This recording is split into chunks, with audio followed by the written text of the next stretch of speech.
جس کو رمضان ملے وہ روزہ رکھے۔ تو روزہ تو انشاءاللہ رکھیں گے، لیکن میں تھوڑی سی ایک گزارش کروں گا کہ جسم کی صحت کے لیے اپنی غذا پہ کنٹرول کریں۔ شاید کوئی یہ نہ بتائے، میں رمضان کے آداب میں یہ بات بتا رہا ہوں، سحری اتنی دبا کے نہ کھائیں کہ عصر تک اسی کے ڈکار آتے رہیں، کھٹے ڈکار آتے رہیں، اور افطاری اتنی دبا کے نہ کریں کہ پھر تراویح کے وقت پڑھاؤ کہ ہن میں کیویں پڑھاؤں، اٹھیا ہی نہیں جاندہ، مجھ بن کے ڈٹھا پہ ہوندا۔ تو سحری کھائیں اتنی کہ بس عام معمول کا پیٹ بھر جائے، کچھ حصہ خالی ہو، اور آپ کو دوپہر سے بھوک لگنی شروع ہو جائے۔ جب آپ کو دوپہر سے بھوک لگنی شروع ہوگی تو آگے 6-7 گھنٹے کا سفر ہے، اس میں پوری مشین خالی چلے گی، تو جتنے گندے مادے اور فاسد مادے جمع ہوتے ہیں وہ سارے جل جاتے ہیں۔ اچھا، رمضان کے دونوں طرف معنی آتے ہیں، وہ میں بتاتا ہوں، ابھی میں جسمانی بتا رہا ہوں۔ اچھا، ایک اور بھی بڑا خوبصورت رمضان کا معنی ہے۔ اللہ کے نبی نے فرمایا کہ یہ نہ کہا کرو رمضان آ گیا اور رمضان چلا گیا، کہو رمضان کا مہینہ آ گیا، رمضان کا مہینہ چلا گیا، چونکہ رمضان اللہ کا نام ہے، رمضان اللہ کا نام ہے۔ اللہ اس میں اپنے بندوں کے گناہوں کو جلا دیتا ہے، تو اس لیے یہ تفسیر رازی کی روایت بیان کر رہا ہوں، اس کی صحت اور ضعف کے بارے میں مجھے نہیں پتہ۔ تو رمضان کہتے ہیں جلا دینا، جلا دینا یا جل جانا۔ تو جب آپ کا فاقہ 12 بجے سے شروع ہو جائے گا اور 6-6:30 بجے تک چلے گا، تو آپ کے جسم کا ایک ایک خلیہ گرم ہو جائے گا اور اس میں سے بھاپ نکلے گی، اور آپ کے جسم کی گندگی پورے سال کی جو جمع ہے وہ جلنا شروع ہوگی۔ پھر آپ افطاری جب کریں تو سنبھل کے کریں، ٹھنڈا برف سے بھرا ہوا پانی اور روح افزا اور جام شیریں اور دودھ سوڈا، اور اس میں برف کے اتنے بڑے بڑے ڈلے ڈال کے جب آپ پیتے ہیں تو سارے دن کے روزے کا جسمانی فائدہ فوت ہو جاتا ہے، ختم ہو جاتا ہے۔ سنبھل کے پانی پئیں اور روم ٹمپریچر کا پانی پئیں۔ اس وقت معدہ گرم ہوتا ہے، اس میں ٹھنڈی بلا ڈالنا، اور پھر آپ اس پر دوسرا ظلم یہ کرتے ہیں کہ اتنا ٹھنڈا پینے کے ساتھ گرم گرم سموسے کھاتے ہیں، گرم گرم پکوڑے کھاتے ہیں، اور کئی ماشاءاللہ ساتھ وہ پیس کو بھی ملاتے ہیں، کوئی چانپیں ملاتے ہیں، کوئی پیس ملاتے ہیں۔ یہ افطاری ہوتی ہے اور پھر کھانا اس کے بعد ہوتا ہے۔ تو سادہ پانی سے روزہ افطار کریں اور مغرب کی نماز کے بعد ہلکا پھلکا کھانا لیں، اور پھر تراویح کا انتظار کریں، تراویح پڑھیں، اور اس کے بعد جس کا ذوق ہے ٹھنڈا پانی پینے کا وہ ٹھنڈا پی لے، گرم کا ذوق ہے گرم پی لے، لیکن برائے مہربانی کئی چیزوں کا، اب میں ایک آپ کو مثال دیتا ہوں۔ یہ ہماری گاڑیاں ہیں معمولی سی، تو ہم اس میں دیکھتے ہیں کہ اچھا پیٹرول کہاں ملتا ہے۔ جس پیٹرول پمپ کا پتہ چلے کہ پیٹرول اچھا نہیں، ہم سزوکی والا بھی آگے چلا جاتا ہے کہ ویکھو چنگا پیٹرول کتھوں لبدا ہے، اور جن کے پاس مہنگی گاڑیاں وہ ہائی آکٹین ڈلواتے ہیں، جو پیٹرول کی سب سے اچھی قسم ہوتی ہے۔ تو ہم اپنی ایک چھوٹی سی گاڑی، چند لاکھ یا چند کروڑ کی گاڑی کو اچھا پیٹرول دینے کے لیے کئی کلومیٹر سفر کرتے ہیں کہ وہاں کا پیٹرول پمپ اچھا ہے، اور یہ جو گاڑی ہے جس کی آنکھ کا یہ ابرو کا یہ جو پپوٹے کا بال ہے، یہ اگر گر جائے تو ساری دنیا مل کے نہیں دے سکتی۔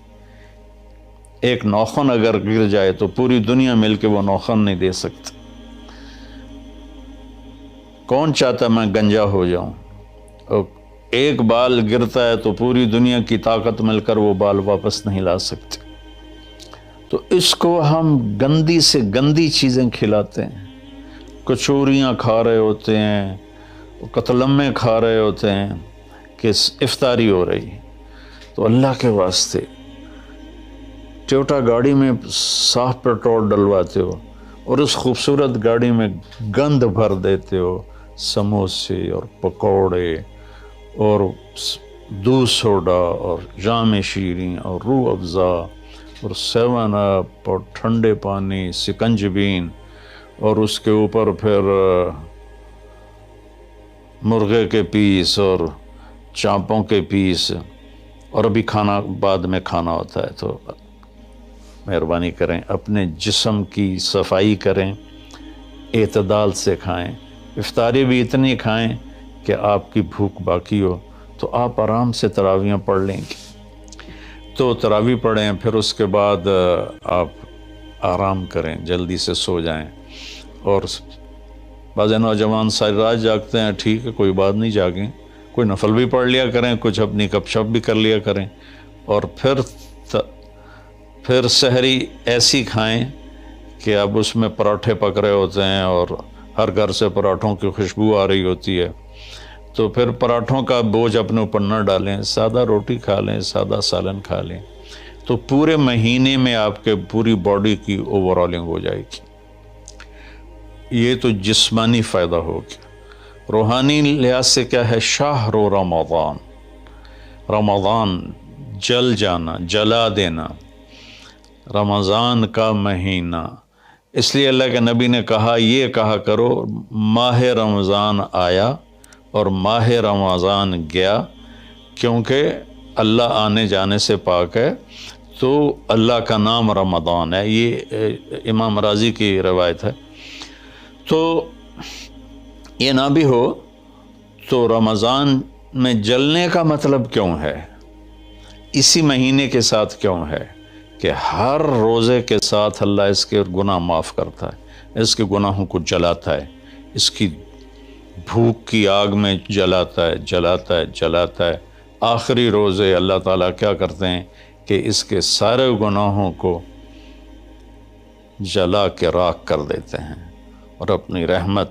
اچھا، رمضان کا مطلب بارش بھی ہے، جو سبحان، عربی بھی عجیب زبان ہے۔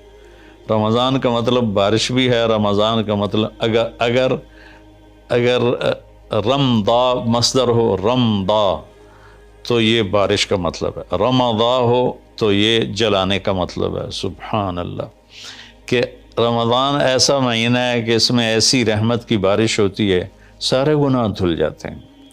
رمضان ایسا مہینہ ہے کہ اس میں ایسی اللہ کی رحمت متوجہ ہوتی ہے کہ سارے گناہ جل کے راکھ ہو جاتے ہیں، ہوا میں اڑا دیے جاتے ہیں راکھ کی طرح۔ تو یہ تب ہوگا جب ہمارا پورا جسم روزہ رکھے، ہماری آنکھیں روزہ رکھیں، ہمارے کان روزہ رکھیں، ہماری زبان روزہ رکھے، ہمارے ہاتھ روزہ رکھیں، ہمارے پاؤں، ہمارا دل، دماغ روزہ رکھے، تو پھر یہ روزہ، یہ رمضان بنے گا اور ہمارے گناہوں کو جلا دے گا یا دھو دے گا۔ اور اس میں خاص طور پر اللہ کے نبی نے فرمایا کہ شراب پینے والا توبہ کر لے، چونکہ شرابی کی بخشش نہیں ہوتی رمضان میں۔ ایک ہوتا ہے دلیر ہو کے پینا، کوئی نہیں، کچھ نہیں ہوتا، اللہ بڑا غفور و رحیم ہے، یہ تو سارے پکڑے جائیں گے۔ ایک آدمی میرے پاس آیا، وہ کہنے لگا، جی مجھے شراب کی عادت ہے، چھٹتی نہیں، کئی دفعہ چھوڑی ہے، پھر نہیں چھوٹتی، اور پھر جو وہ دھاڑیں مار کے رویا، اتنا رویا کہ میں بھی غمگین ہو گیا اس کے رونے کو دیکھ کر۔ اس کا معاملہ اور ہے، تو اس پر اللہ کی رحمت نازل ہو جائے گی، چونکہ جو توبہ کرتا رہتا ہے پھر اس سے ٹوٹ جاتی ہے، وہ دن میں 70 دفعہ بھی توڑے گا اور توبہ کرے گا تو اللہ کے ساتھ دوستی باقی رہے گی۔ تو ایک شرابی ہے تو اللہ کے واسطے چھوڑ دے۔ ماں باپ کو دکھ، عق الوالدین، ماں باپ کی نافرمانی نہیں فرمایا، ماں باپ کو پرزے کر دینا۔ نافرمانی تھوڑی بہت ہر بچے سے ہو جاتی ہے، لیکن ایسی نافرمانی کہ ماں باپ کا دل ٹکڑے ٹکڑے ہو جائے، اس کو کہتے ہیں عقوق الوالدین، عاق لوالدیہ۔ جو ماں باپ کے دل کو ٹکڑے ٹکڑے کر دے، اس کی بھی بخشش نہیں ہوتی۔ تو مشاحن جو دل میں کینہ پال کے رکھتا ہو کسی کے لیے، اور بغض رکھتا ہو کسی کے لیے، نفرت رکھتا ہو کسی کے لیے، حسد رکھتا ہو کسی کے لیے، ایک اس دل پر اللہ کی رحمت کی نظر نہیں پڑتی۔ اور ایک قاطع الرحم جو رشتہ داروں سے لڑتا ہو، رشتہ داروں سے ماتھا جو مارتا ہو، کبھی سینگ پھنسائے ہیں، کبھی اس کے ساتھ کبھی اس کے ساتھ، خونی رشتوں میں جو غلط سلوک اختیار کرتا ہے، ایک اس کی خاص طور پہ بخشش نہیں ہوتی۔ تو باقی اللہ کا دریائے رحمت ہے، جو بھی توبہ کرے گا، مشرک بھی توبہ کرے گا معاف، سود خور توبہ کرے گا معاف، چور توبہ کرے، ڈاکو توبہ کرے، زانی توبہ کرے، قاتل توبہ کرے، شرابی توبہ کرے، ماں باپ کا نافرمان توبہ کرے، اور رشتہ داروں سے لڑنے والا توبہ کرے، نفرت رکھنے والا توبہ کرے، اور سود پہ کام کرنے والا توبہ کرے، سود کھانے والا توبہ کرے، سب معاف ہو جائے گا، سب معاف ہو جائے گا۔ اور اللہ سے مانگیں کہ اللہ تعالیٰ اس میں ہماری جسمانی صحت بھی بحال کر دے اور روحانی صحت بھی بحال کر دے، اور ہمارے گناہوں کو معاف کر دے۔ السلام علیکم ورحمۃ اللہ۔